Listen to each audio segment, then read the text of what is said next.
You wouldn't think that missing the FedEx Cup playoffs could somehow help you make the Ryder Cup team, but that might be what's about to happen for one member of Team Europe. Team Europe is already in a fascinating position heading to Bethpage this September. I mean, they're returning their captain. They're also going to return probably 11 of 12 players from their winning 2023 team, which is unheard of. Maybe you get 6, 7, maybe 8 guys.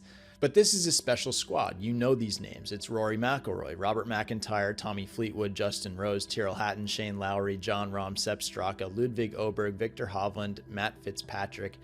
They're getting the band back together.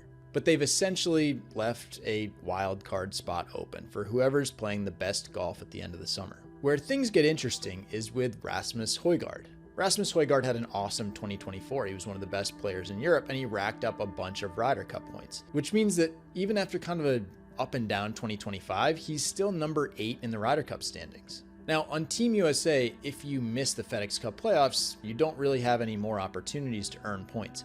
But Team Europe is different, and so when Rasmus finished number 85 in the FedEx Cup, he was able to go play the DP World Tour. He took a week off and then he went and made his next start at the Danish Championship, his home tournament. He wound up finishing 2nd, and now he's in 8th, but he's right on the heels of 7th, 6th, even 5th.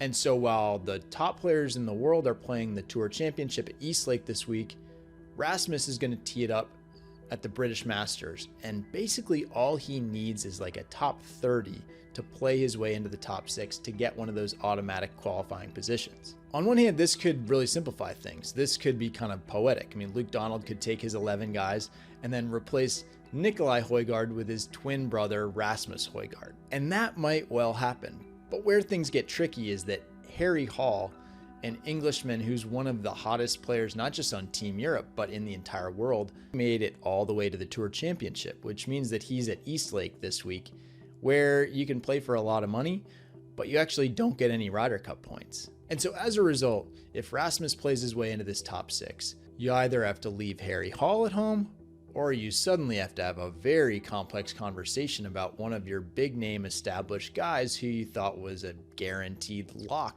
So look, making these final roster decisions is never easy on a Ryder Cup captain. But because of some interesting wrinkles in the way the golf world works, Luke Donald could have his hands full in a couple weeks.